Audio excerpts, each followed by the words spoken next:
Suara ibuku rendah malam itu. Jangan bilang dia soal uangnya, bisiknya podo ayah tiriku. Dia mengangguk lalu berbalik ke arahku. Hal selanjutnya yang kuingat adalah bunyi ponselku jatuh ke lantai. Sudah merekam berbulan-bulan, kupikir klip itu akan menghancurkanku. Aku tak tahu justru klip itu yang akan menghancurkan dia. Namaku Roro Melati, usia 32 tahun, hidupku adalah kebohongan yang dibangun rapi yang hampir sojo aku percaya.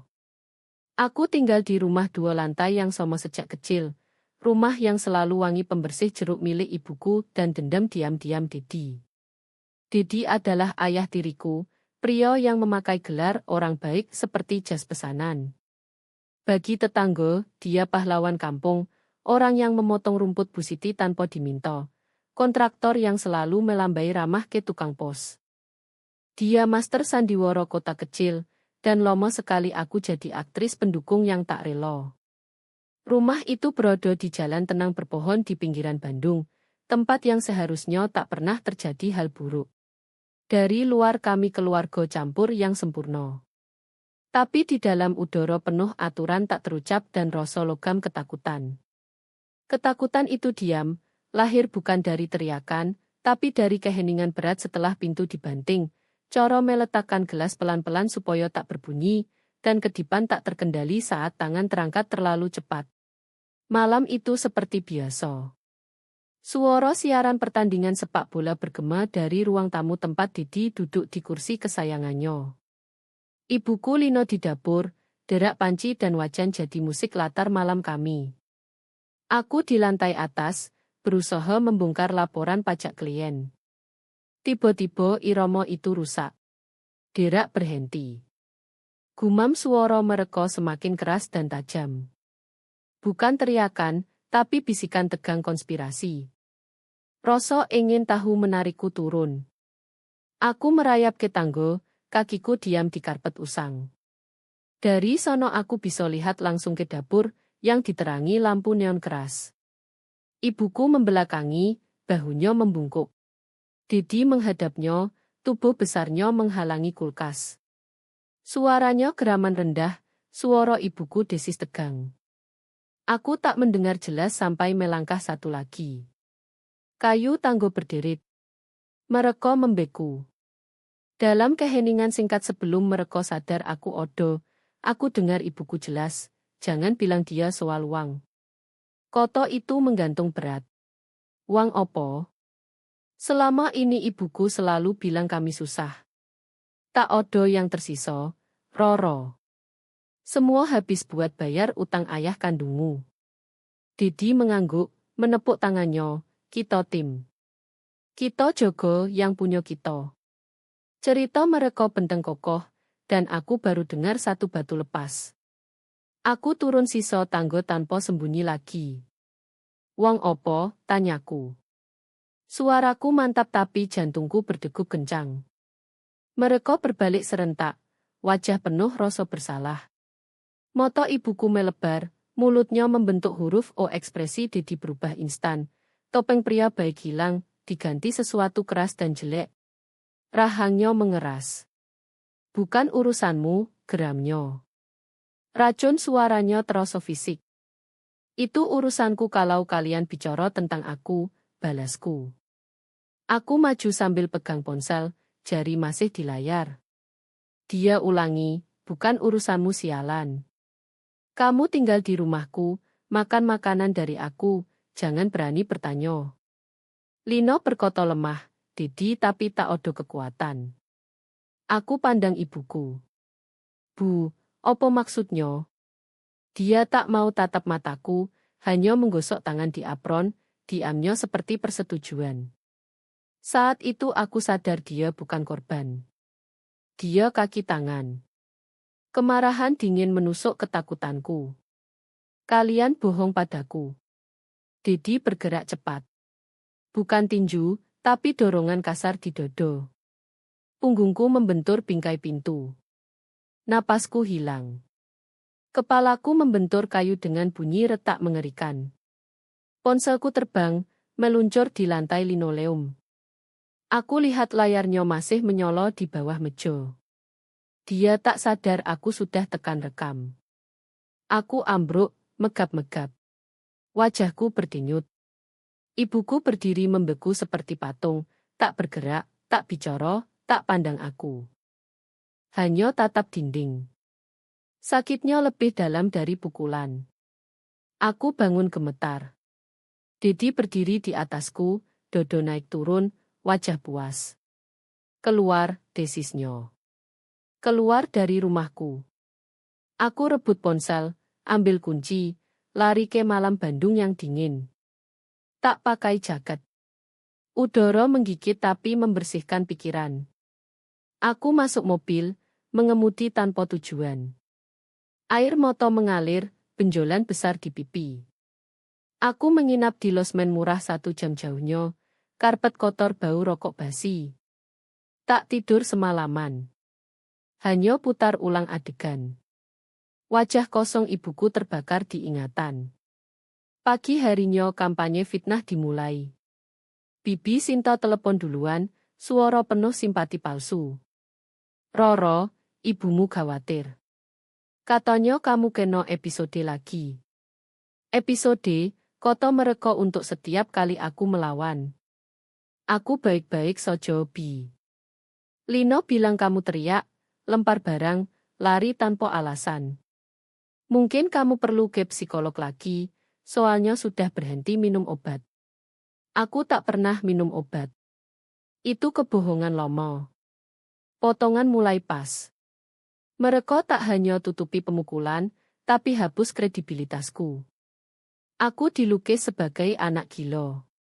Sepupu dan teman keluarga telepon berikutnya, cerita Somo, semakin dibesar-besarkan.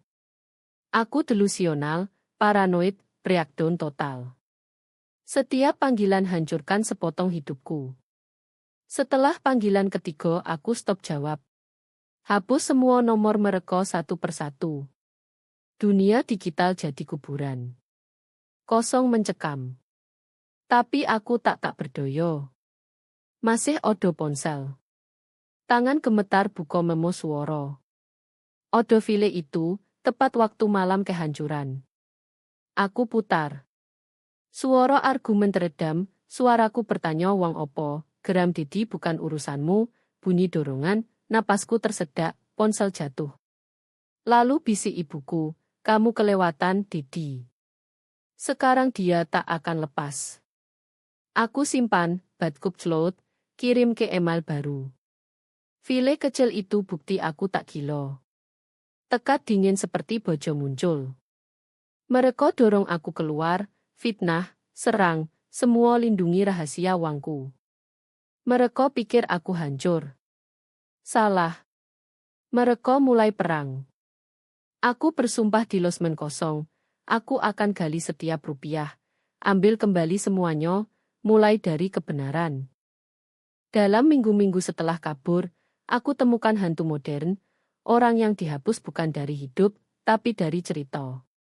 Saat aku bangun hidup baru di apartemen lantai 3 di Bandung Selatan, Lino sibuk bangun narasi keluarga di media sosial. Halaman akunnya jadi propaganda sempurna. Foto dia tersenyum di samping Dedi di Taman Bunga, cap Dion minggu tenang bersama suami hebat. Sangat diberkati. Foto itu dipotong rapi sembunyikan daun layu. Seminggu kemudian foto meja makan mewah, 2 gelas anggur. Malam kencan di rumah. Dedi juru masak terbaik. Padahal Dedi bahkan tak bisa rebus air tanpa gosong. Komentar banjir, kalian goals. Suami idaman. Setiap komentar tusuk kecil. Dunia hanya lihat sandiwara. Aku, Nodo Sumbang, sudah diedit keluar. Bintang utama tentu Dedi Santoso, pemilik Dedi Kontraktor. Dia pilar masyarakat di pinggiran Bandung. Reputasi adalah moto Wang, dan Dedi koyoroyo.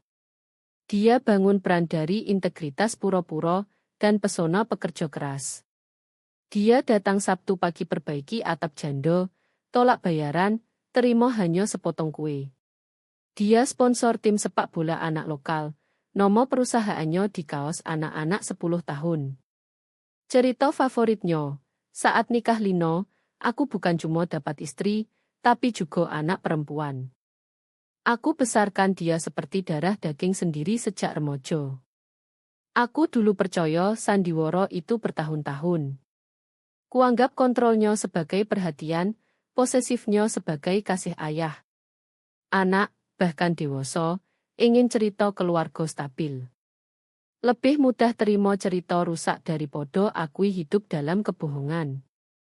Kebohongan bertahan sampai aku 26 tahun. Aku pulang lewat jam malam karena ban kempes di jalan gelap. Aku siap jelaskan, tapi Dedi sudah tunggu di dapur, wajah mendung. Bukan khawatir, tapi tersinggung. Aku langgar perintahnya. Sebelum bicara dia rebut wajan besi dari kompor, lempar ke dinding. Tak kena aku, tapi demonstrasi. Wajan hantam tembok dengan bunyi keras, tinggalkan lubang bulat dan retak seperti sarang lobo-lobo. Bau minyak panas dan amarah murni memenuhi ruang. Lino hanya berdiri, tangan gemetar dekat wajah, mata lebar. Tak teriak padanya. Tak tanya aku baik-baik saja. Dia matikan kompor, gerak kecil kaku, bisik, temboknya, Dedi tetangga. Satu-satunya kekhawatiran, kerusakan sosial, bukan terorku. Sandiwara harus terus.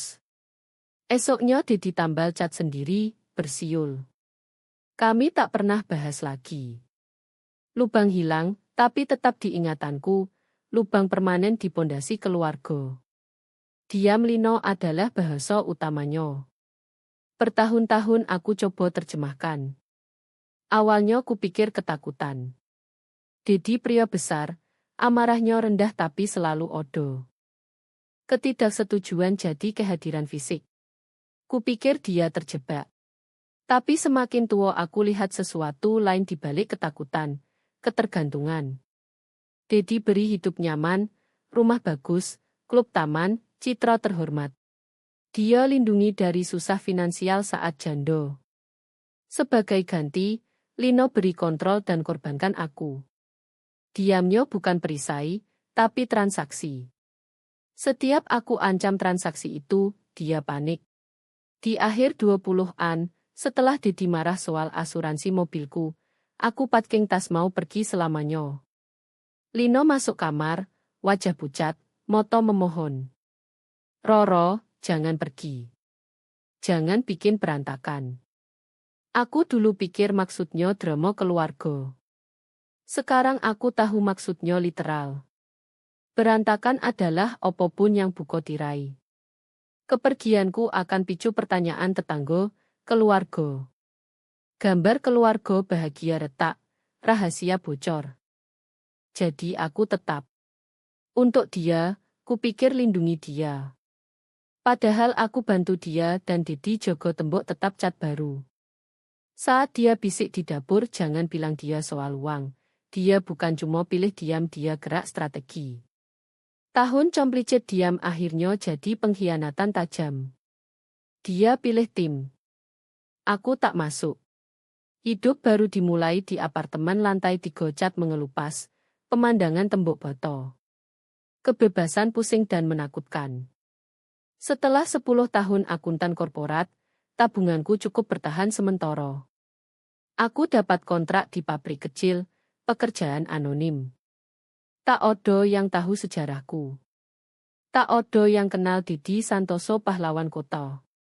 Aku hanya Roro, wanita pendiam di kubikel yang jago spreadsheet. Kerja, bayar tagihan, makan makanan beku. Rencana sederhana, bangun tembok baru lebih baik. Putus semua ikatan, hapus semua kenangan, pura-pura 32 tahun pertama terjadi pada orang lain. Sembuh dengan amputasi masa lalu. Rencana jalan. Rasa rindu keluarga pudar tiap hari. Amarah yang dorong aku kabur jadi luka tumpul. Kupikir bisa. Kupikir bisa hilang dari hidup mereka, mereka dari hidupku.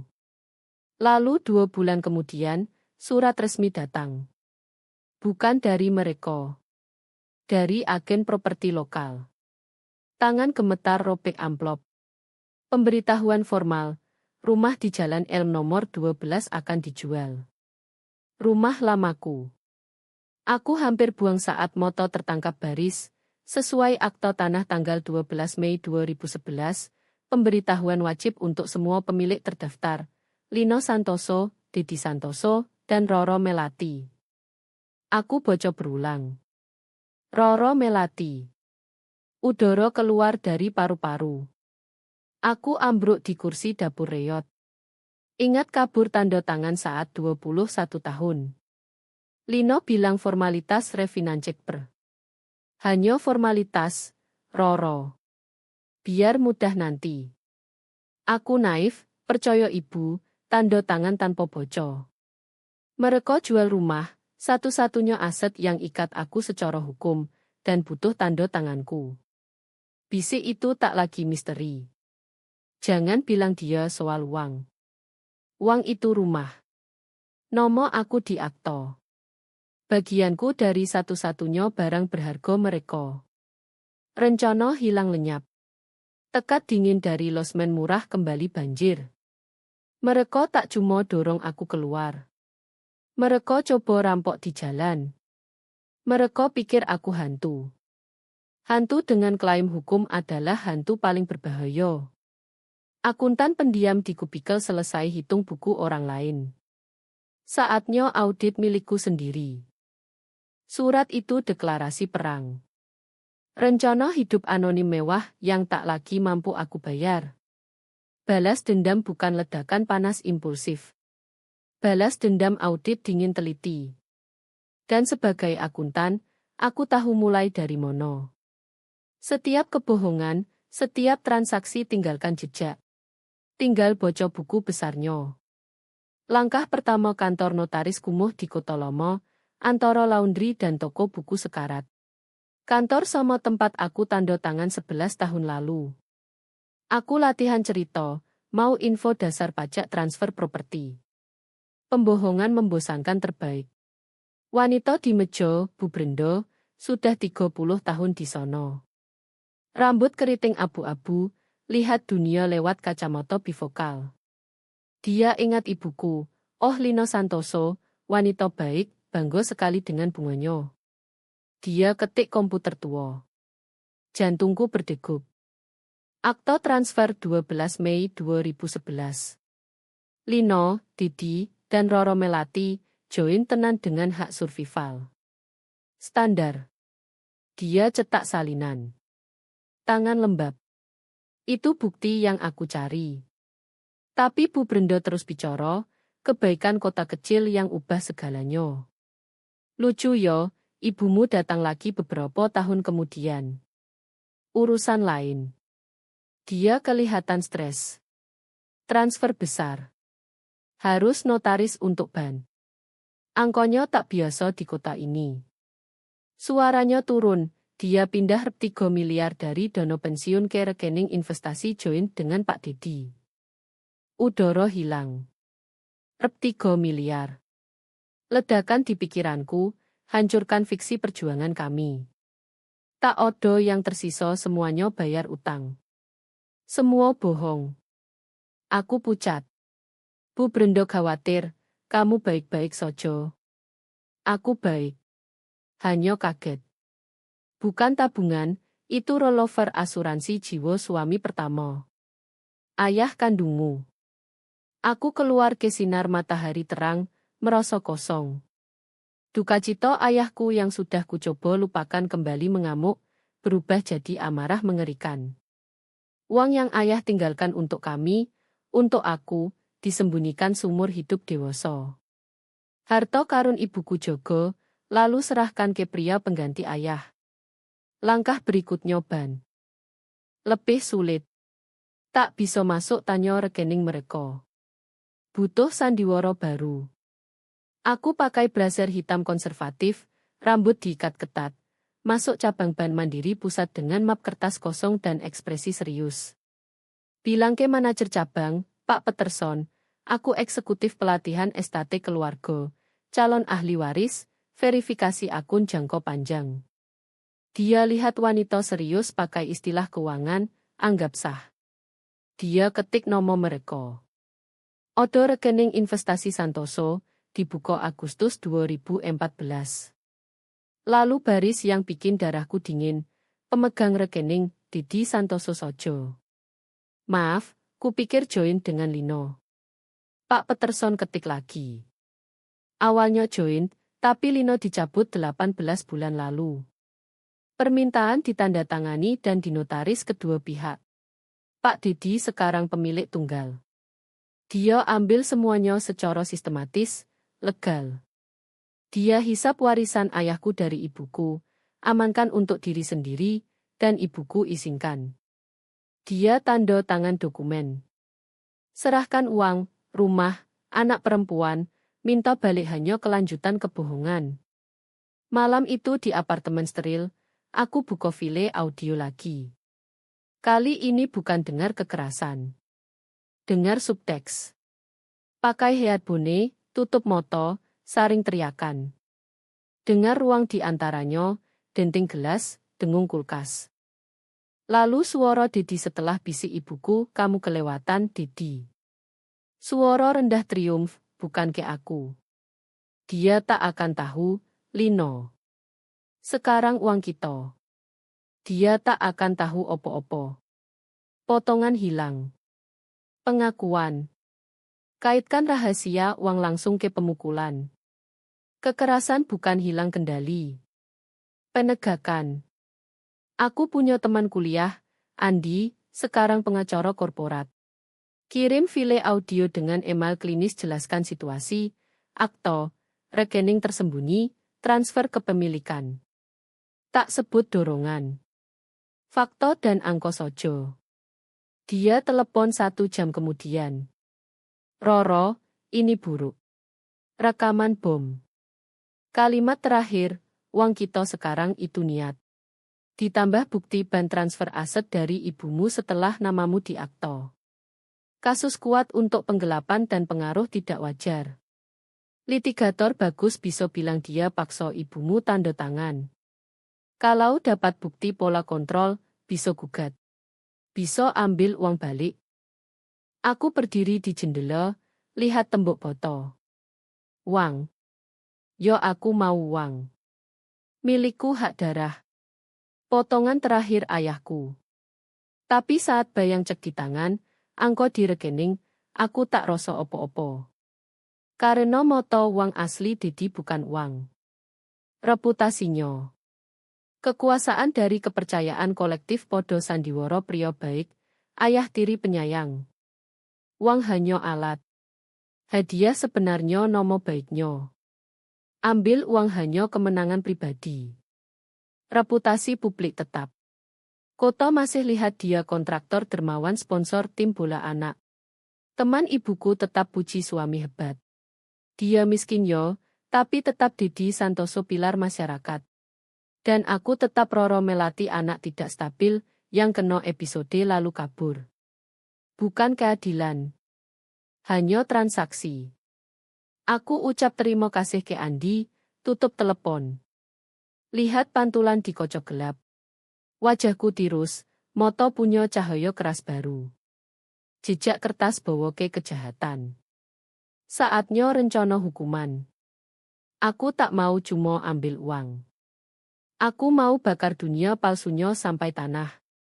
Mau setiap orang di kota itu, setiap yang pernah jabat tangan atau puji namanya, lihat busuk di balik jas. Mau mereka tahu siapa pria baik itu sebenarnya. Strategi investigasi dingin teliti punya cacat tak terduga. Dijalankan manusia yang mulai hancur. Malam paling buruk. Bangun dari mimpi buruk, jantung berdegup, hantu tangan Didi di dodo. Suatu malam aku gelisah, jatuhkan gelas air, di kegelapan bingung tersandung, kepala bentur sudut lemari murah. Pagi harinya memar ungu besar di tulang pipi. Bunga ungu jaos pribadiku. Seminggu kerja dari rumah, pura-pura migrain, tunggu pudar. Hari ke-8, Deadline mendesak, tak ada pilihan. Habiskan 20 menit oles bedak tebal tutupi bukti keruntuhanku. Hasil lumayan, tapi seperti topeng porselen retak. Kantor oasis normalitas hambar, dengung server, bau kopi gosong, ketik keyboard ratusan. Dunia garis bersih dan tujuan jelas, kontras dengan kekacauan hidupku. Aku tunduk kepala, fokus angkos spreadsheet nyaman. Hampir sampai makan siang. Roro. Suara potong konsentrasi. Bosku Julia berdiri di kubikel, tangan silang, ekspresi bisa kupas cat. Julia bukan manajer yang terima alasan. Usia 40-an, potongan rambut tajam, pikiran lebih tajam. Jalankan departemen akuntansi dengan efisiensi mengerikan. Bisa ke kantorku sebentar? Bukan pertanyaan. Aku ikut, perut melilit. Kantornya minimalis, jendela besar lihat kota. Dia tak duduk di belakang meja. Duduk di tepi, tunjuk kursi depan. Tunggu aku duduk, tatap tak goyah. Kamu baik-baik sojo. Suara tanpa belas kasih, tapi rasa ingin tahu analitis langsung. Baik. Hanya stres, proyek besar. Dia tak berkedip. Proyek bukan yang bikin kamu begadang, bukan yang bikin memar di wajah. Bedamu bagus, Roro. Tapi tak cukup bagus. Sudah aku amati berminggu-minggu. Kamu kurus. Gampang kaget. Kelihatan mau pecah. Cerita. Pertama kali berbulan-bulan odo yang bicara dengan kepedulian murni. Tak odo motif tersembunyi, tak tuduhan tidak stabil. Hanya permintaan langsung kebenaran. Pegas kesepian dan ketakutan di dalamku patah. Bendungan tenang jebol. Tak nangis. Aku ambil ponsel dari tas, buka file audio. Aku perlu kamu dengar sesuatu, bisikku gemetar. Ini sebab aku stres. Julia ambil, ekspresi tak terbaca, tekan play.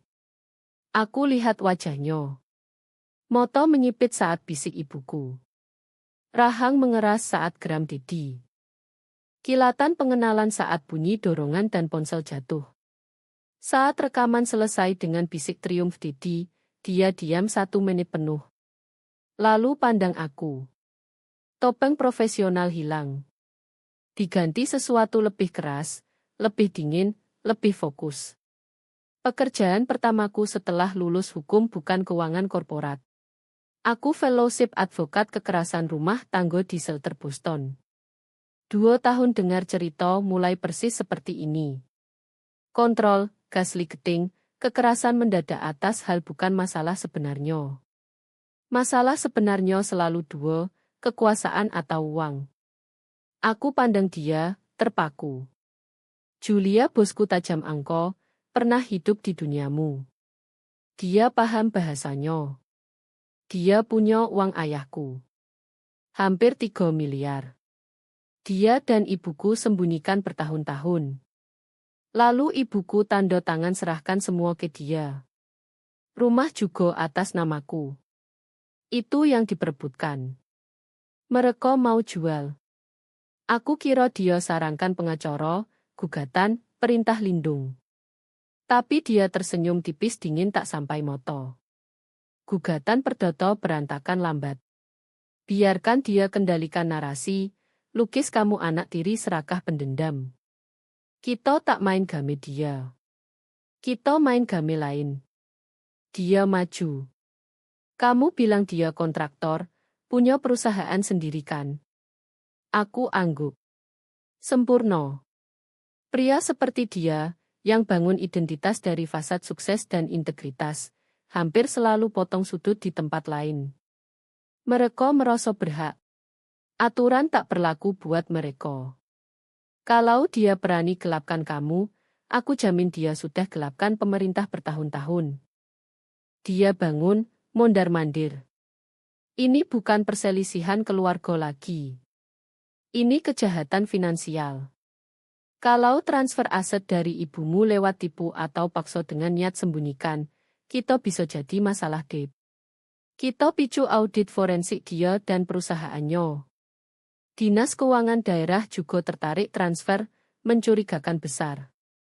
Kita tak cuma gugat. Kita lepaskan neraka yang tak akan dia pulihkan. Gelombang ketakutan basuhku. Audit Deep. Level perang yang tak pernah kubayangkan. Impersonal, mengerikan, destruktif total. Aku tak tahu, Julia. Itu besar. Kalau tak temukan opo-opo. Kalau dia balik ke aku. Julia berhenti, pandang aku. Moto berapi-api intensitas kagetkan. Kalau begitu kita pastikan mereka temukan sesuatu. Dia duduk lagi di tepi meja. Dia pikir kamu lemah.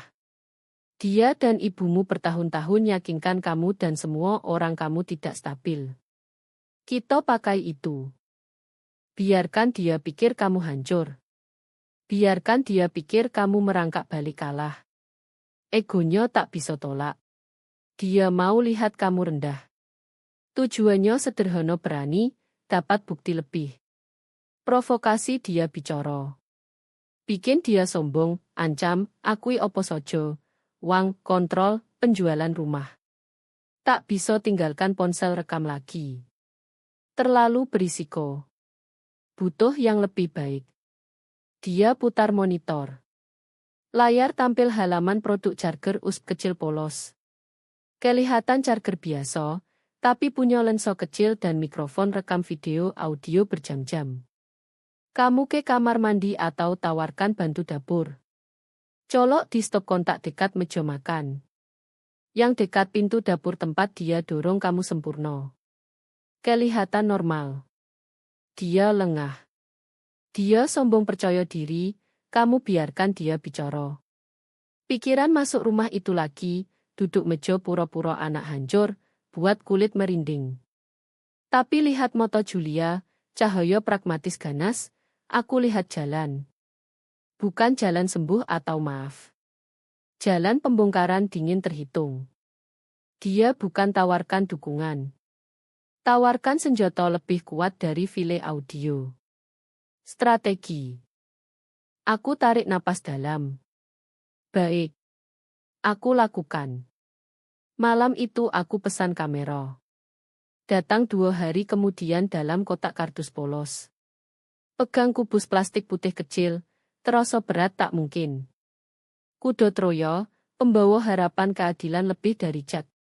Aku takut. Tapi pertama kali berbulan-bulan aku tak cuma reaksi. Aku rencana. Aku buru. Aku tes colok di dinding sendiri. Jantung berdegup tak teratur.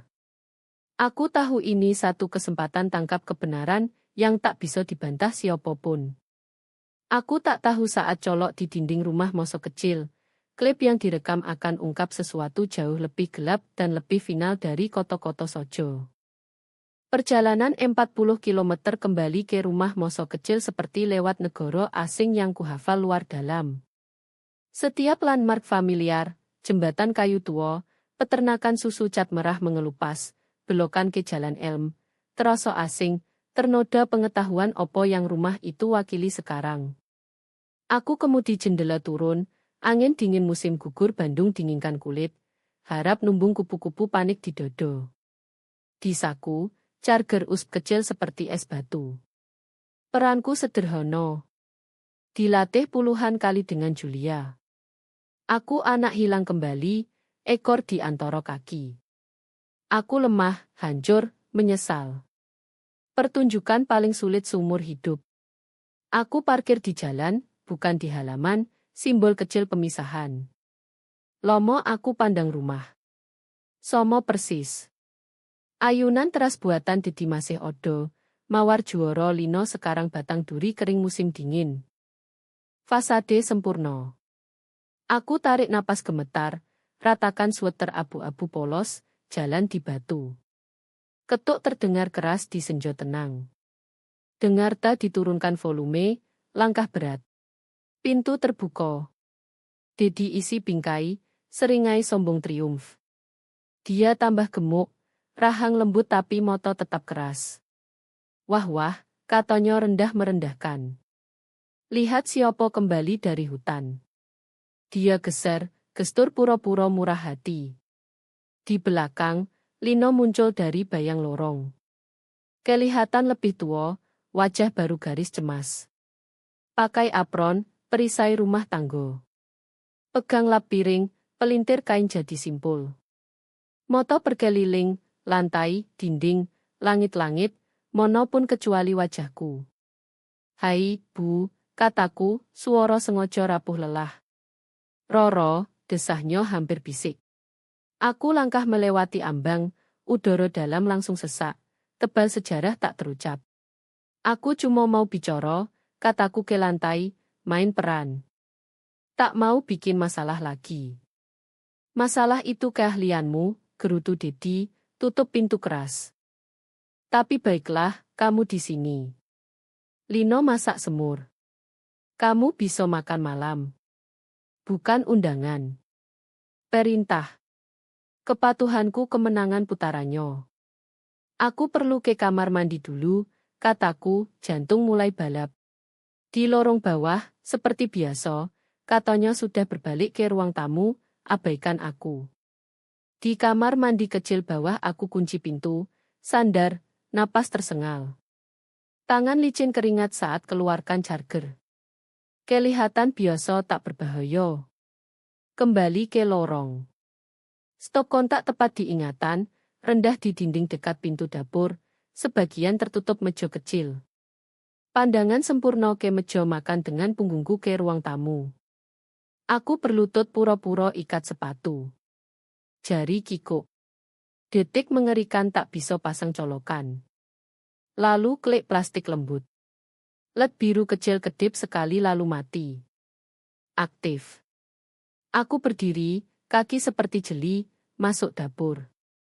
Makan malam karyo ketegangan. Lino gerak seperti burung panik, hindari bicara dengan fokus masak. Dedi duduk ujung meja, minum bir, pandang aku dengan puas predator yang pojok mongso. Dia menang. Yakn. Kami makan hampir diam hanya garpu gesek piring dan jam kaketik. Lino taruh gelas anggur di depanku. Aku pandang cairan merah gelap berkilau. Tak sentuh. Tak izinkan apapun kabur fokus, tumpulkan indro. Dedi notice. Terlalu bagus buat anggur kami sekarang, ejeknya. Cuma tak haus, kataku pelan. Dia lepas tapi moto menyipit. Dia mulai bicara, suara isi keheningan monolog puas diri. Bicara bisnis, kontrak besar baru, hormat di kota. Semua untuk aku, pamer kekuasaan sukses yang bodoh aku tinggalkan. Akhirnya ke inti. Kamu tahu, kami jual rumah ini, katanya isyarat garpu. Waktunya kecilkan. Kami dan ibumu lihat kondominium di Bali. Awal baru. Dia gigit semur, kunyah pelan, pandang langsung. Rumah ini, semua di dalam, sekarang milik keluarga. Tak ada hubungan denganmu lagi. Kamu pilih saat lari teriak seperti orang gila. Koto-koto palu, tapi aku jago tenang. Kamera rekam. Harus bikin dia bicara. Aku pandang dia, ekspresi lelah bingung. Biarkan getar masuk suara. Keluarga maksud siapa, Dedi? Pertanyaan pelan sederhana, hisap semua udara ruangan. Lino membeku, garpu setengah jalan ke mulut. Fasade riang Dedi retak. Dia letak garpu keras. Opo yang baru kamu bilang, suara rendah bahaya. Maksudku, sekarang cuma kamu dan Bu. Aku tak bagian keluarga lagi. Suaraku kecil terluka. Umpan sempurna. Wajahnya merah gelap. Dia lihat pertanyaanku bukan permohonan masuk, tapi tantangan otoritas. Lapisan tipis kontrol hancur. Dia hantam tinju ke meja. Piring lompat, anggurku tumpah. Jangan berani main game bodoh manipulatif denganku, raungnya. Kekerasan mendadak buat aku kaget. Jangan masuk rumahku lagi mulai omong kosong. Kamu pikir aku tak tahu apa yang kamu lakukan? Jangan main rekam lagi, Roro. Aku pandang dia, pertama malam itu aku izinkan senyum kecil asli. Dingin tajam. Siapa bilang aku rekam? Senyum itu hancurkan dia total. Dia harap air mata, memohon. Harap gadis hancur ciptaannya. Tak siap percikan perlawanan. Bahasa yang tak dia paham, dorong ke amarah buta. Dia dorong kursi keras bunyi gesek lantai, berdiri menjulang atas meja, atas aku. Kau jalan kecil, desisnya, wajah berubah. Dia maju satu langkah, tubuh gemetar amarah. Lalu angkat tangan. Cermin malam pertama, gerak somo, niat somo. Tangan siap pukul, bayang jatuh atas aku. Lino jerit kecil tersedak. Didi, jangan. Tapi tak gerak dari kursi. Aku tak meringkuk. Tak kedip. Hanya tatap matanya, ekspresi tak terpojok, tahan pandang. Aku tak lagi peserta adegan. Aku sutradara, aktornya baru tepat sasaran. Keteguhanku buat dia lebih gelisah dari permohonan. Dia tahan pose detik lama, buku jari putih, napas tersengal. Lalu perlahan turunkan tangan, kepal di sisi. Dia mundur dari jurang, tapi terlambat. Dia sudah lakukan. Kamera lihat. Aku taruh serbet tenang, berdiri. Kuroso aku pulang sekarang, kataku roto. Aku jalan keluar ruang makan, kaki mantap, gerak sengojo. Tak pandang belakang. Di pintu depan aku berhenti, pakai mantel, keluar. Tak lari. Jalan tenang ke mobil, masuk, kunci pintu. Kemudi ke ujung blok, parkir bawah lampu jalan, baru gemetar mulai. Mulai di tangan, sebar seluruh tubuh. Getar hebat adrenalin dan teror, tapi juga triumf mengerikan menggembirakan. Aku lakukan. Masuk sarang singo, keluar bawa pengakuan, paranoia, amarahnya, semua rapi di kartu memori kecil. Aku tinggal kamera di dinding, masih colok, saksi digital diam tunggu diambil. Aku tahu dengan pasti tebas ketakutan. Aku punya semua yang butuh. Dia angkat tangan terakhir, kali ini pukulan yang hancurkan dia. Ambil kamera operasi terpisah butuh pertunjukan perut mual terakhir. Pagi berikutnya, tangan gemetar susah tekan nomor. Telepon Lino. Suara pura-pura panik minta maaf gila. Aku sampai rumah tak temukan dompet. Pasti ketinggal di saku mantel yang aku lepas di kursi. Maaf ganggu, tapi boleh aku ambil sebentar. Kebohongan tipis, tapi pikirannya di hal lain. Dia setuju, suara dingin terganggu. 10 menit di dalam rumah itu paling panjang hidupku. Didi tak odo, truk tak di halaman. Lino izinkan masuk lalu mundur ke sisi jauh dapur, belakang ke aku. Keheningan berat fisik. Aku jalan ke kursi, ambil mantel sengaja kutinggal, kibul saku. Lalu pura-pura stabil diri, sandar meja kecil, tangan jatuh ke stop kontak dinding. Satu gerak latihan, cabut charger, masukkan saku. Dompet asli odo di sono. Prop lengkap adegan. Aku keluarkan. Ketemu, kataku cerah tak wajar. Terima kasih, Bu. Maaf lagi. Dia hanya angguk, punggung masih ke aku. Aku kabur tanpa kata lain. Malam itu Julia dan aku tonton rekaman di kantor terkunci. Lampu kota berkelap-kelip seperti bintang acuh di luar jendela. Kami bukan dua rekan. Kami dewan perang dua orang. Video efektif brutal. Lensa lebar tangkap seluruh adegan. Didi di ujung meja. Lino siluet tegang. Aku main anak menyesal. Audio kristal jernih. Tangkap setiap kata monolog sombongnya. Hantam tinju keras ke meja, tuduhan paranoid soal rekam aku. Kamera rekam tanpa ampun saat dia bangun, tubuh pancarkan ancaman, angkat tangan. Tangkap jerit kecil tak berguna Lino.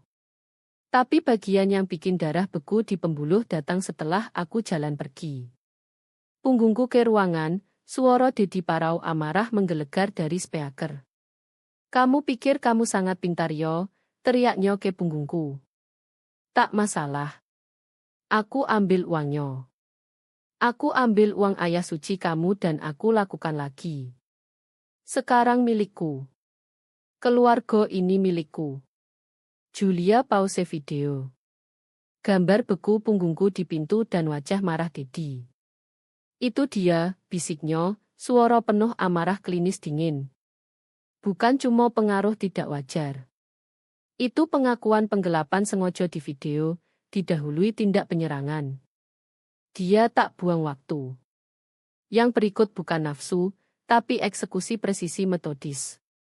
Dia download file video, buat email anonim baru, susun 2 pesan dingin tanpa emosi. Tulis seperti brief hukum rujuk pasal spesifik UU Indonesia tentang eksploitasi finansial lansia rentan dan penyerangan.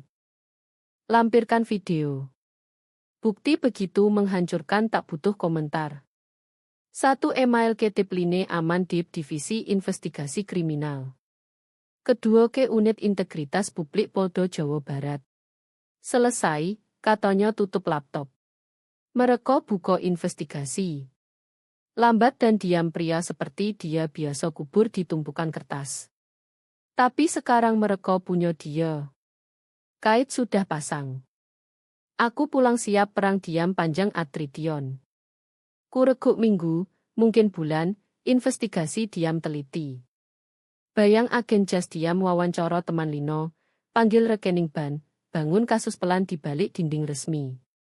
Aku siap tunggu. Keheningan tahan tepat 3 hari. Malam ketiga ponsel bergetar pesan dari teman kerja baru. Link ke situs berita lokal Bandung. Teks, gila. Ini dekat kota lamamu kan? Jari gemetar ketuk lin. Halaman buka, Headline teriak huruf tebal hitam. Kontraktor lokal ketahuan kamera akui penyalahgunaan finansial dan penyerangan.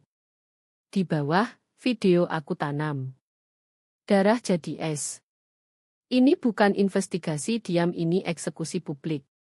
Seseorang, entah polisi atau agen federal, bocorkan. Mereka tak cuma mulai investigasi. Mereka jatuhkan bom ke tengah hidupku dan Dedi. Video diedit sedikit buat konsumsi publik. Blur cukup beri sedikit plausible deniability tahan 5 detik. Tapi jelas ruang makan kami, jam akek kelihatan di lorong. Jelas suara Dedi sombong menggelegar. Jelas jerit tersedak Lino. Ekosistem internet kota kecil meledak. Link dibagi di grup Facebook komunitas kota, lalu menyebar seperti api. Aku scroll komentar, jantung berat di dodo. Awalnya tak percaya. Bela Dedi yang mereka kenal, ini pasti palsu. Dedi orang baik. Pasti di luar konteks. Tapi bukti terlalu mentah, terlalu visceral. Arus berbalik pelan. Orang mulai kenali detail. Itu jam dari pasar antik Lino. Itu rumah mereka di Jalan Elm. Aku selalu curiga ada yang aneh dengannya. Reputasi, gedung hati-hati seluruh hidupnya, dibongkar bata demi bata oleh orang asing di forum publik. Namanya diseret di selokan digital. Klien bisnis kontraktor mulai posting, pertanyakan kontrak. Tim bola anak yang disponsori umumkan review situasi. Pondasi dunianya runtuh real time. Aku bayang ponselnya. Bayang corus notifikasi tak henti. Panggilan teman, klien, keluarga, orang minta uang balik, dengung dan dering hidup yang meledak. Aku rasa puas hampa dingin. Ini yang aku mau, tunjukkan kebenaran. Tapi lihat terjadi, kecepatan dan kekejaman dising. Lalu ponselku bunyi. Layar tampil satu kata mengerikan, Bu. Aku biarkan bunyi 3 kali sebelum jawab. Tangan kini mantap sempurna. Aku diam roro. Suaranya jerit histeris robek. Suara orang dunia terbakar sekelilingnya. Roro, opo yang kamu lakukan? Opo yang kamu lakukan? Aku tetap diam, biarkan energi paniknya pecah di ketenanganku. Berita, internet, semua orang lihat. Orang telepon, teriak ke kami. Klien Dedi batal semua. Dia kehilangan segalanya. Bisnisnya hancur. Hidupnya hancur, tangisnya. Akhirnya aku bicara, suara orang asing tanpa panas atau nafsu. Suara putusan akhir tak terbalik. Aku tak lakukan opo-opo, Bu, kataku. Aku hanya biarkan orang lihat kebenaran. Tarik napas tajam di ujung sono. Energi panik mengering, diganti keheningan terpukul lebar. Wilayah baru baginya. Tak odo alasan, tak odo narasi putar, tak odo coro lukis aku histeris. Bukti tak terbantah. Diputar ulang di ribuan layar sebandung. Dia tak punya koto, tak punya pertahanan, tak punya jawaban. Pertama kali seumur hidup, ibuku kehabisan koto. Keheningan tebal berat dengan reruntuhan keluarga. Suara jurang tak terjembatani buka antara kami. Setelah rasanya abadi, aku dengar klik lembut. Dia tutup. Aku turunkan ponsel, lengan berat. Perang belum selesai. Tapi pertempuran penentu menang. Aku ungkap dia. Buat semua lihat. Tapi saat berdiri sendiri di apartemen tenang, cahaya artikel berita masih terangi wajah. Aku tak rasa sukacita, hanya gema kosong dingin kemenangan yang bayar segalanya. Ledakan digital diikuti mesin negara lambat menggiling. Bocor video paksa tangan setiap agen yang terima email Julia. Amarah publik akseleran kuat. Dalam 48 jam, cek tempatkan sito atas semua aset Dedi dan Dedi kontraktor. Tunggu audit forensik penuh. Sehari kemudian, sebut investigasi polisi dan sito pajak, ban bekukan semua rekeningnya. Dia lumpuh finansial, terputus dari uang yang dia perjuangkan lindungi. Keruntuhan bisnisnya tontonan publik. Koran lokal yang bulan lalu sorot dia pengusaha sukses lokal, sekarang beri update harian kehancurannya. Dewan Kota yang beri kontrak renovasi perpustakaan baru, gelar rapat darurat dan bulat suara hentikan perjanjian, sebut klausul moral. Satu persatu klien pribadi ikut, logo dan testimoni hilang dari situs perusahaan sebelum situs sendiri mati. Truk kerja yang biasa kelihatan di kota, disito. Kerajaan Dedi, dibangun atas pesona pria baik dan uang ayahku, dibongkar kurang dari seminggu. Aku tonton semua dari jauh, hantu-hantui feed berita. Aku arsitek kehancuran ini, tapi sepenuhnya terpisah. Konsekuensi terjadi di dunia yang tak lagi aku huni. Lalu suatu malam pesan tarik aku balik. Dari ibuku. Bukan panggilan, hanya sependek telanjang muncul tiba-tiba. Aku tak punya opo-opo lagi. 4 koto. Aku pandang sampai blur. Tak odo amarah, tak tuduhan, hanya finalitas kosong mutlak kekalahan. Dia ikat seluruh eksistensi ke dia, keamanan finansial, status sosial, hidup yang dirawat hati-hati, dan aku baru bakar jangkarnya jadi abu. Bagian kecil bodoh yang kupikir sudah mati, rasa ibo. Aku lihat dia janda muda ketakutan sendirian, buat kesepakatan dengan setan yang dia pikir bisa kendalikan. Lalu ingat dia berdiri diam di dapur, wajah kosong saat Dedi dorong aku. Ingat protes lemah tak berguna saat dia angkat tangan di meja makan. Ingat suaranya di rekaman pertama, bisik konspiratif pilih dia atas aku. Ibo berubah dingin keras. Dia buat pilihan. Ini konsekuensi. Jempolku melayang di keyboard, tapi tak ketik opo-opo. Tak odo lagi yang perlu dikatakan. Aku hapus pesan dan dengan itu benang terakhir kewajiban padanya. Anonimitasku korban perang. Cerita terlalu juicy untuk provinsi kecil seperti Jawa Barat, identitasku cepat dirangkai. Anak perempuan yang ungkap ayah tiri. Begitu Headline panggil aku.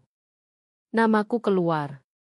Orang di kota baru, rekan kerja, lihat aku di supermarket, moto berkedip kenal. Bisik, itu Roro Melati, akuntan pendiam bukan lagi. Aku karakter drama, skandal berjalan bernapas. Mereka pandang campur ibo, kagum, dan takut mengerikan seolah tragediku menular.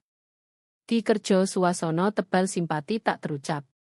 Tak odo sebut langsung, tapi mereka tahu. Kupikelku jadi pulau hormat diam Julia panggil ke kantor akhir minggu. Kali ini dia duduk belakang meja. Bisnis semua, tapi moto baik. Perusahaan taruh kamu cuti administratif berbayar sebulan. Bukan diskusi. Kamu perlu keluar sorotan. Butuh waktu proses. Pulang. Matikan ponsel. Hanya odo. Dia pause, pandang dengan pengertian lelah mendalam. Kamu lakukan hal benar, Roro. Jangan ragu. Aku ucap terima kasih, pulang. Tapi damai negara asing. Siang bisa diatur, isi rutinitas membosankan dan kesendirian. Malam jadi perhitungan. Kebisingan eksternal skandal pudar, diganti raungan ingatanku sendiri. Aku berbaring di tempat tidur, keheningan apartemen perkuat setiap pikiran, tangan cari ponsel. Tak pernah tonton video baru. Lihat wajah Didi, komposisiku sendiri, terlalu banyak. Jari selalu temukan file lomo, rekaman pertama, malam semuanya mulai. Putar, head bone tutup aku di kapsul waktu trauma sendiri. Dengar argumen teredam, langkahku ditanggo, lalu baris yang jadi poros hidupku berubah. Jangan bilang dia soal uang. Suara ibuku. Bukan jerit histeris seperti panggilan terakhir. Bukan bisik korban. Bisik tenang terhitung rekan konspirasi. Suara hukuman sendiri dari orang yang seharusnya pelindung utamaku. Di gelap aku coba bongkar simpul sakit di dalam. Timbang dua momen penderitaan berbeda.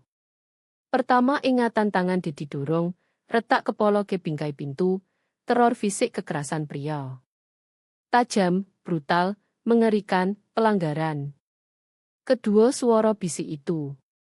Kekerasan lebih pelan, luka lebih dalam. Bukan ledakan sesaat. Pengkhianatan jangka panjang dirawat hati-hati. Konfirmasi bertahun-tahun ibuku lihat aku bukan anak perempuan, tapi rintangan, ancaman ke hidup nyaman yang dia bangun dengan pria lain atas warisan ayahku. Mono yang lebih sakit. Pukulan fisik dari musuh atau pengkhianatan jiwa dari orang yang lahir untuk dipercaya. Memar di wajah pudar. Luka dari kata-katanya rasanya tak pernah sembuh. Julia bilang kamu lakukan hal benar. Dan dari ukuran keadilan objektif, dia benar. Penjahat terungkap. Uang curian dalam proses kembali. Kekuasaan pria kasar dilucuti. Kebenaran keluar. Tapi saat berbaring dengar hantu suara ibuku, aku tak rasa keadilan, tak kesucian, tak damai. Aku hanya berhasil cipta reruntuhan. Didi hancur. Ibuku hanyut tak punya opo-opo, dan aku di pengasingan, dihantui hantu digital ciptaanku. Aku menang. Dapat balas dendam. Tapi pertanyaan yang gema di keheningan apartemen aku tak punya jawaban. Cukupkah? Bulan cuti administratif lewat kabut abu-abu tanpa fitur. Aku kembali kerja seperti hantu diri sendiri, jalankan fungsi pekerjaan dengan presisi mekanis asing. Seimbang buku besar, proses invoice, arsip laporan. Sifat metodis kerja obat. Dunia angka bersih dan fakta terverifikasi. Antitesis hidupku. Aku coba bangun normal, percaya dunia di mana tindakan punya konsekuensi logis bisa diprediksi. Lalu amplop resmi lain datang. Lebih berat dari sebelumnya. Cap Departemen Keuangan AS, tapi diadaptasi chip Indonesia. Tangan mantap robek. Cuti bayar beri setidaknya lapisan tenang, tembok dibangun ulang lawan chaos. Di dalam beberapa halaman pros hukum padat. Pemberitahuan formal Divisi Investigasi Kriminal DIP, lanjutan dari Sita Aset. Bahasa dingin impersonal, indah dalam kejelasan mutlak. Bicara penggelapan, pengaruh tidak wajar, transfer aset di bawah pura-pura paksa. Rinci timeline akurat klinis, pembentukan asuransi jiwa ayahku, lino penerima tunggal, aku ahli waris kontingen. Catat rollover 2014 ke rekening investasi joint dan transfer 2021 lebih mencurigakan beri dedi kepemilikan tunggal. Video, catat, beri bukti tak terbantah motif dan niat. Paragraf akhir klimaks seluruh pencarianku, distilasi semua sakit dan rencana jadi satu putusan birokrasi. Nyatakan karena sifat ilegal transfer, kepemilikan dana dikembalikan ke ahli waris penerima asli. Transfer kawat diinisiasi. Aku login portal banking online. Jantung genderang lambat berat, dan odo, baris baru di riwayat transaksi, deposit dari DIP. Angko menyolo layar, deret dikit seolah bakar api hijau dingin. Rep 2.987.000, bukan 3 miliar yang kubayang. Angko tepat dia audit, hasil akuntan tak terlihat kurangi biaya atau hitung bunga. Jumlah total tepat kebohongan mereka. Aku pandang angko dan rasa tak opo-opo. Tak girang, tak triumf. Hanya doto di layar, harga keluarga. Telepon meja bunyi, kagetkan. Julia. Suaranya tajam berenergi. Aku baru dapat notifikasi dari kontak di Kejaksaan Negara. Mereka lanjut dan restitusi masuk. Cek rekeningmu. Lagi lihat sekarang, kataku suara datar. Keadilan ditegakkan, katanya, nodo puas dingin. Buat dia kemenangan bersih tegas. Sistem kerja. Kesalahan diperbaiki. Aset penjahat disita dan dikembalikan. Kasus tutup. Yo, kataku. Keadilan. Tapi koto terasa logam di mulut. Aku pandang angko layar dan tak lihat keadilan. Lihat wajah ibuku, moto memohon jangan bikin berantakan. Lihat hantu ayahku, pria yang hampir tak kuingat. Warisannya jadi transfer kawat. Angko ini seharusnya hadiah, bukti nyoto kemenangan. Malah terasa prasasti. Akhir, kesimpulan tak terbalik cerita keluarga Santoso. Aku tak bahagia. Aku selesai. Di dalam amplop dicip odo surat sekunder, pemberitahuan sopan dari Polda Jawa Barat. 1 lembar kertas konfirmasi berdasarkan bukti, investigasi lanjut. Aku scan teks. Diberitahu bahwa Didi Santoso saat ini di bawah investigasi kriminal aktif untuk tuduhan termasuk tapi tak terbatas podo penggelapan berat dan penyerangan. Paku lain di peti mati. Langkah prosedural lain di pembongkaran total hidupnya. Aku lipat surat, masukkan amplop, geser ke laci meja. Tutup tab banking online. Aku punya uang. Punya validasi. Menang. Tutup laptop. Klik lembut tutup seperti pintu sel penjara. Ponsel pribadi di sudut meja bergetar. Pesan. Aku pandang, kira spam atau notifikasi. Nomor diblokir, tak dikenal. Pesan 6 koto. Dia pergi. Berita bilang dia akhiri sendiri. Dunia miring, kantor tenang rapi sekeliling seolah melengkung. Dengung komputer jadi raung memeakan. Aku bocor berulang. Tak mau jadi yang masuk akal. Dia pergi. Akhiri sendiri. Bahasa birokrasi surat DIP, impersonal bersih final, tak odo apapun dibanding finalitas brutal ini. Getar mulai di tangan. Gemetar hebat tak terkendali. Ponsel jatuh dari jari, derak di meja. Tembok tenang yang kubangun runtuh total. Ini konsekuensi yang tak pernah kuhitung dalam persamaan dinginku. Runtuh. Yo. Penjara mungkin. Hino publik pasti. Tapi bukan ini. Balas dendam seharusnya permainan nol sum. Dia kalah, aku menang. Tapi ini bukan variabel di rencanaku. Kematiannya utang yang tak pernah aku niat bayar. Beban yang tak siap aku pikul. Angko menyolo di rekening sekarang terasa cabul, uang darah bayar nyowo. Aku dorong kursi keras, kaki gesek lantai. Terhuyung jauh dari meja, jauh dari ponsel tergeletak seperti nisan hitam kecil. Napas tersengal pendek. Aku mau hancurkan hidupnya, bukan akhiri, kan? Perbedaan yang dulu jelas kini garis kabur tak bermakna. Aku pandang tangan gemetarku sendiri. Ini tangan yang mulai semuanya. Tangan pegang kamera, kirim email, mulai longsoran yang kini hancurkan pria sampai mati. Angko di rekening kemenanganku. Pesan di ponsel kwitansinya. Berdiri di kantor steril diam, dikelilingi kolom rapi keuangan orang lain, aku hadapi perhitungan akhir mengerikan milikku sendiri. Aku punya keadilan. Punya uang. Punya kebenaran. Tapi saat shot jadi kekosongan luas mengerikan, aku tak lagi jawab pertanyaan satu yang penting. Aku menang atau kalah? 3 hari berikutnya kekosongan. Tak ke kerja. Tak jawab pesan khawatir Julia. Tak makan. Gerak di apartemen seperti orang tidur berjalan. Keheningan dering tinggi di telinga. Berita konfirmasi dalam artikel pendek dingin online. Dedi Santoso, kontraktor lokal di bawah investigasi penggelapan dan penyerangan, ditemukan di truk kerjanya di jalan logging terpencil. Penyebab kematian dinyatakan bunuh diri. Artikel beberapa kalimat, ringkasan steril akhir kekerasan diri sendiri suatu hidup. Uang duduk di rekeningku, angko beracun menyolo, yang tak sanggup kulihat lagi. Bukan simbol keadilan. Hadiah.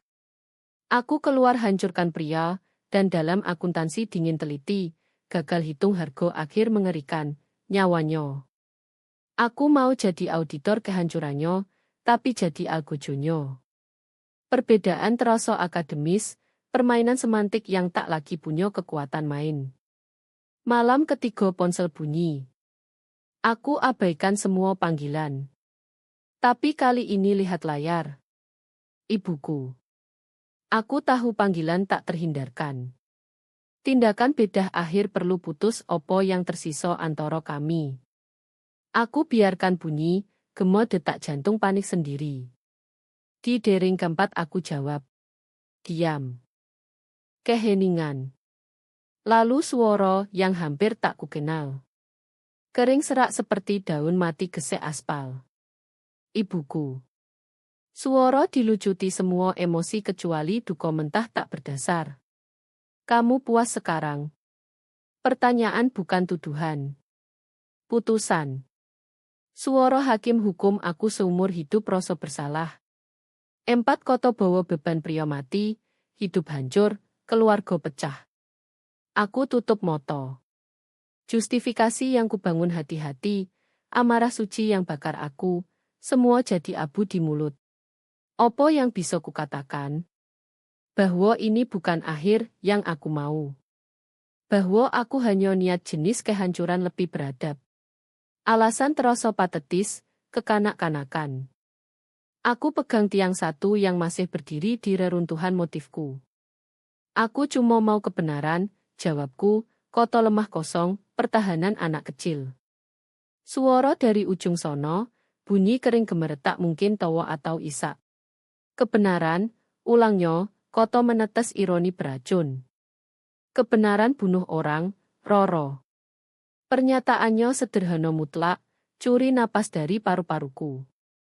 Dia distilasi seluruh tragedi jadi satu persamaan menghukum. Kebenaran adalah kematian.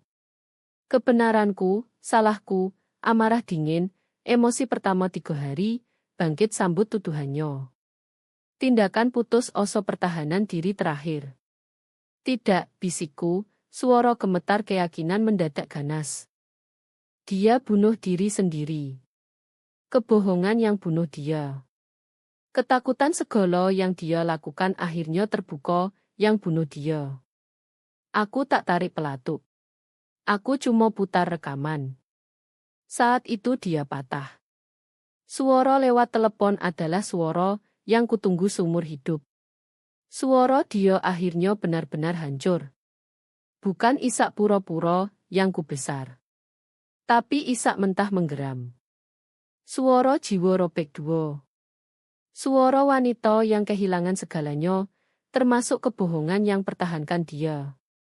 Rekaman itu, tangisnya, suara tebal tersedak. Rekaman sialan itu.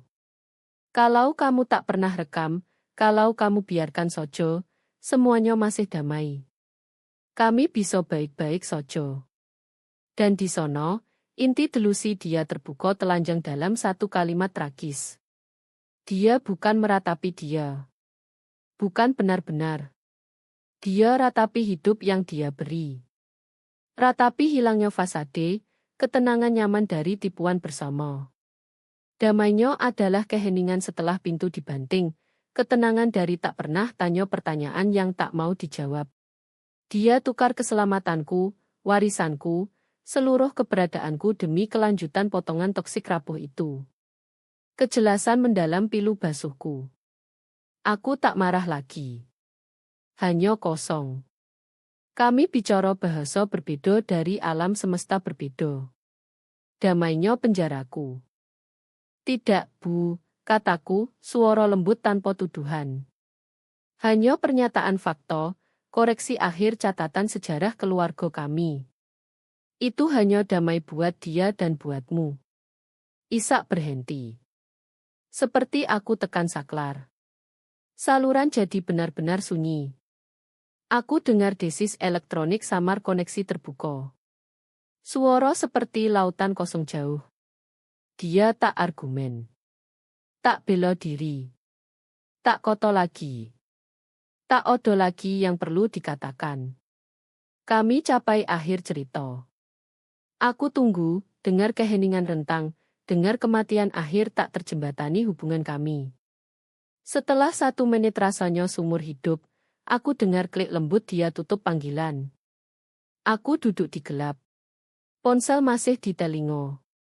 Perlahan turunkan dan pandang layar kosong. Kemenanganku lengkap. Aku punya uang. Punya kebenaran. Dan aku benar-benar sendirian total. Jempol gerak di layar. Otot ingat jalur yang sudah diambil ratusan kali. Buka memo suara. Odo, file pertama, dosa asal, 2 menit 14 detik yang mulai semuanya. Pertama kali sejak aku simpan, badkup, jogo seperti teks suci. Aku lihat bukan senjata, tapi racun yang kuminum setiap malam. Dengan ketukan putus oso akhir, tekan hapus. Kotak konfirmasi muncul. Yakin hapus permanen rekaman ini. Tekan hapus lagi dan hilang. File lenyap dari ponsel. Tindakan simbolis kecil penghapus, upaya kubur hantu. Tapi gerakan kosong. Aku tahu salinanku pribadi tak bermakna. Kebenaran sebenarnya, versi senjata, tak lagi aku kendali. Klip video masih di luar sono, hidup permanen viral di internet, di arsip situs berita, di cermin platform video, bekas digital permanen. Kebenaran, sekali aku lepaskan, ambil hidup sendiri. Cerita yang tak bisa tak diceritakan lagi, lonceng yang tak bisa tak dibunyikan. Rekaman hilang dari ponsel, tapi hidup selamanya di dunia dan di aku. Bulan berubah musim, dunia yang aku ledakkan tenang jadi lanskap pasca apokaliptik dia muang. Hantu 7 angka, duduk tak tersentuh di rekening. Konsep abstrak, hadiah dari game yang tak lagi ingat aturannya. Aku hidup di ruang steril diam yang kubayar dengan hadiah itu, dan keheningan rendah konstan ketiadaan. Skandal pudar, seperti semua skandal, dari api meraung jadi boro lalu abu dingin gelap yang menutup kota lamaku. Aku tak lagi headline, hanya cerita peringatan bisik di pesta makan malam. Suatu malam aku duduk di gelap, cahaya biru televisi berkedip di wajah, bayang panjang di dinding kosong. Tak nonton, hanya pakai noise jauhkan keheningan. Stasiun berita lokal putar laporan spesial akhir tahun 2025, cerita yang bentuk provinsi kami. Aku setengah dengar segmen panen labu rekor saat nodo pembawa berita berubah. Tapi tentu, katanya jadi serius. Tak ada cerita yang tarik dan horor, warga Bandung tahun ini seperti kasus tragis Dedi Santoso. Wajahnya isi layar, foto profesional masa jayanya. Dia tersenyum. Gambar kontraktor peduli masyarakat yang semua percaya. Tangan kencang remote. Jempol melayang tombol mati. Seharusnya matikan. Seharusnya bangun jalan pergi. Tak lakukan. Aku mengat tarik keingatan api yang bakar duniamu. Mereka ulang cerita pakai bahasa sensasi somo. Video mengejutkan, pilar masyarakat, rahasia gelap penyalahgunaan dan penipuan finansial. Lalu mereka putar klipku. Aku tonton lepas seolah lihat film orang asing. Odo ruang makan tegang, amarah mendidih, hantam tinju, tangan terangkat. Adegan aku kenal intim, tapi rasanya terjadi orang lain di hidup lain. Suara pembawa berita kembali, lapis atas gambar beku wajah marah Dedi. Video katalis serangkaian peristiwa yang berakhir tragedi. Dia katakan serius. Tapi malam ini, dalam laporan spesial, kami ungkap segmen akhir rekaman yang belum pernah didengar, didapat eksklusif stasiun ini. Audio ini beri cahaya baru mengerikan podo dinamika keluarga dan mungkin motivasi yang bawa ke penipuan. Darahku semakin dingin. Kupikir aku tahu setiap frame, setiap desibel file itu. Aku hidup di dalamnya berbulan-bulan. Opo lagi yang odo? Klip lanjut di layar.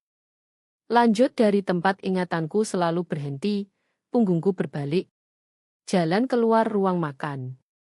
Dedi masih berdiri, Dodo naik turun. Lino patung beku di kursi. Beberapa detik napas berat tersengal, lalu suara baru muncul dari latar. Suara ibuku. Bukan jerit ketakutan atau isak lega. Rendah, mantap, dan mengerikan pragmatis. Dia pasti pikir aku sudah jauh di luar jangkauan, jarak aman di lorong. Bisik konspiratif diarahkan ke pria masih marah di meja. Nasihat strategi akhir. Jangan bilang Roro, katanya, suara dingin jelas bisik di keheningan tiba-tiba ruangan. Dia tak seperti aku. Dia akan ambil semuanya.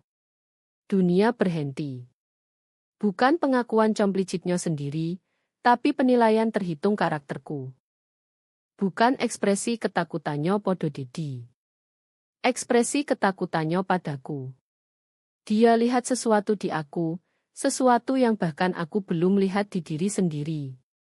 Dia pandang anak perempuannya sendiri dan lihat bukan korban yang dilindungi, tapi rival yang dikandung, kekuatan yang kalau diprovokasi tak berhenti sampai ratakan segala di jalannya. Dia bukan pilih dia atas aku. Pilih opo yang dia anggap ancaman lebih tak destruktif dari dua. Pembawa berita mulai bicara lagi, analisis info baru, tapi suaranya drone tak bermakna. Aku tuli segala kecuali gema koto ibuku. Senyum lambat dingin sebar di wajah di kegelapan apartemen. Aku angkat moto ke layar di mono wajah pembawa berita kini tumpang tindih video, dan bisik ke hantu ibuku, kamu benar. Realisasi bukan gelombang duka, tapi momen kejelasan mengerikan mutlak. Dia benar. Aku tak cuma mau kebenaran. Aku mau semuanya. Uang bukan cuma restitusi. Hak lahirku, dan aku ambil. Reputasinya bukan kerusakan samping. Harga pelanggarannya, dan aku tagih. Keadilan yang aku dambakan bukan timbangan pengadilan. Vonis bumi hangus eksekusi publik, dan aku kirim. Aku ambil semuanya. Aku berdiri, jalan ke cermin panjang dekat pintu. Di cahaya redup pantul televisi, pandang pantulan sendiri. Lihat garis keras di mulut. Lihat cahaya dingin tak kedip di mata, dan dengar suara sendiri. Suara yang bilang Julia aku lakukan opo sojo lihat dia hancur. Suara yang tenang bilang ibuku aku hanya tunjukkan dunia kebenaran. Dan aku sadar dengan kepastian hancur jiwa bahwa itu suara Somo, nodo Somo tak berdarah terhitung. Aku anaknya, bukan di kelemahannya, tapi di penilaian dingin pragmatis dunia, di kapasitas survival mutlak tak goyah. Aku jalan balik ke televisi dan tekan tombol mati. Layar hitam di permukaan gelap mengkilap. Wajahku pandang balik, topeng pucat berhantu. Di kegelapan tiba-tiba tak odo air mata. Tak odo penyesalan. Hanya humpelan mengerikan pengenalan diri. Pikiran akhir menetap di pikiran, frasa yang tak lagi tuduhan, tapi prasasti, cerita asal. Dua kalimat yang lahirkan wanita, yang pandang balik dari kaca. Jangan bilang dia soal uang. Sekarang, semua orang tahu. Layar gelap. Tamat.